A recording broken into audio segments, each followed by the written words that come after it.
I used to think the streets were my entire world until the day they finally swallowed me whole. Look, my name is Kareem Ramirez, though that wasn't always my name.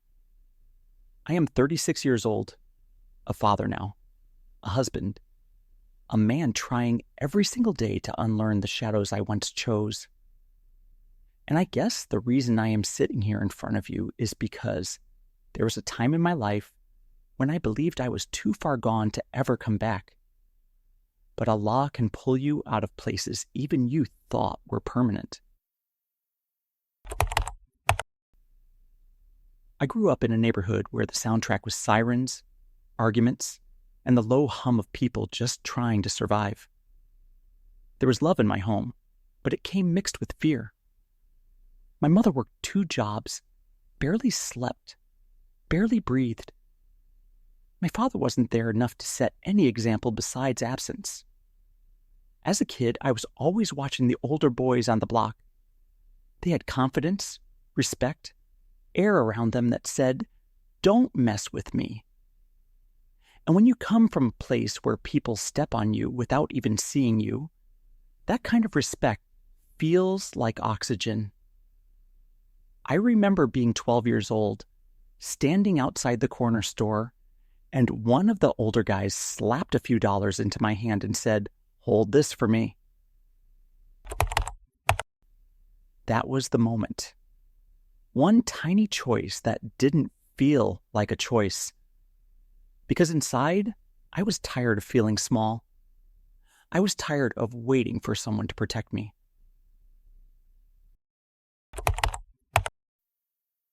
By the time I was 16, the streets had already written their story on me.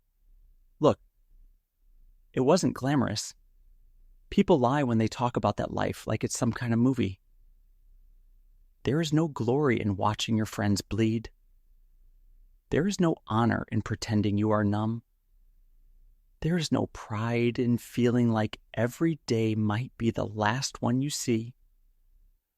I woke up most mornings with a tightness in my chest, like my body knew something my mind refused to admit. I was angry all the time, angry at the world, angry at my circumstances, angry at myself for not being stronger, or maybe for pretending that I was. I used to think anger made me powerful. But the truth is, anger just means you're hurting, and you don't know where to put the hurt. There were nights when I sat on rooftops with the guys, passing around smoke and stories, trying to convince ourselves that we had control. But deep down, I knew I was lying to myself. Every siren made my heart jump. Every knock on the door made me flinch. You can't really live when you're always bracing for impact. And the worst part was the silence, the moments between the chaos. I would walk home at 4 a.m, the air cold, the streets empty, and suddenly all the noise would fall away. And in that silence, the emptiness inside me felt huge, heavy, like a hole I couldn't climb out of. I remember one night leaning against a brick wall, looking up at the sky and whispering to myself, "Is this it? Is this really all I'm meant for?" But even then, I didn't know how to stop. I didn't know who I was without the streets. And that realization scared me more than anything else. The night everything changed didn't come with some dramatic soundtrack. No slow motion, no flashing lights, just bad decisions piling up until they collapsed. There was an incident, something stupid, something avoidable, something that could have gone much worse. The details don't matter as much as the moment I saw the cuffs go on my wrists. My mother's face flashed in my mind. The disappointment, the exhaustion, the heartbreak. Prison wasn't new to anyone from my block. But when that steel door slammed behind me, it was like hearing my own life close. And look, I have to be honest, for the first few weeks I felt nothing, just numb. Anger turned inward. shames that I didn't want to admit. Then one night, lying on that thin mattress, staring at the ceiling that never turns dark, I whispered to myself, "What am I doing? What have I done to my life?" That was the first crack in the armor.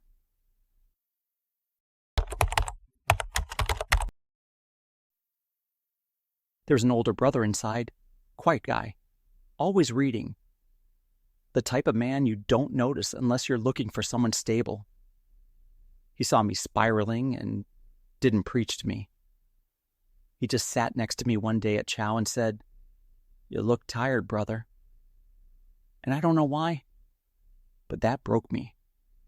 Because no one had called me brother in a way that meant anything. Over time, he told me about Islam, not in a way that tried to sell it to me, but in a way that explained why he walked with peace in a place built for chaos. He showed me how Islam makes you accountable, but also forgives you. How it demands that you face yourself, but doesn't leave you alone in that process. I started reading. Slowly, at first.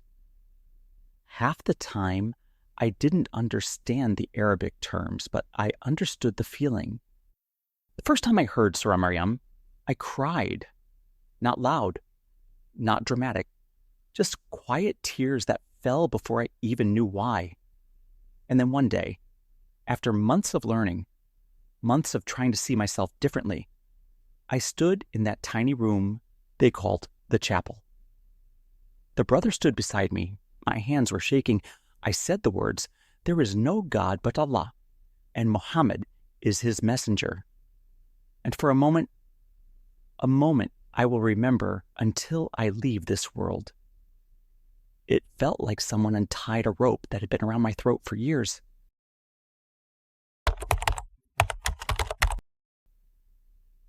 Islam didn't magically fix everything, but it gave me a direction. It gave me a spine. I served my time, and when I walked out, the world felt unfamiliar. But this time, unfamiliar didn't scare me. I got a job sweeping floors in a warehouse. I was proud of it. I reconnected with my mother. I apologized for things I didn't even know how to articulate. She cried more than I did. I started attending the masjid. At first, I sat in the back, barely saying anything. Then little by little, I rebuilt myself. What surprised me most was how Islam taught me to be gentle. I'd spent my whole life learning to be hard. But gentleness feels stronger. There were struggles, temptations, old friends who didn't understand, nights when I thought I would slip. But then there were the quiet moments after Fajr, sitting in my small living room, feeling like for the first time in my life, I knew who I was. I married a sister who knew my past, but saw my future. We have a little boy now. He plays with my prayer beads like they are the coolest toys in the world. Some days I look at him and think, you will never know that version of me. And that is a mercy from Allah. If you're listening to this and you feel trapped by the life you're living, look, I know how heavy it feels. I know how impossible change sounds. I know the shame that sits in your stomach like a stone. But ask yourself, who told you that you are beyond forgiveness? Who told you you can't start again? Allah already knows the worst thing you've ever done, and He is still inviting you back. You are not too far gone. You are not too broken. You are not what the streets made you believe. Take one small step toward Him, just one. The rest will follow in ways you cannot imagine. And if you're rebuilding your life, be patient with yourself. Healing isn't linear. Some days you'll feel like you're slipping backward, but every sincere step is recorded. Your story is not finished. You're still being written. And I guess that's all I wanted to share today. Just the truth of a man who lost himself, found guidance in the unlikeliest place, and is still learning to walk toward the light, one prayer at a time.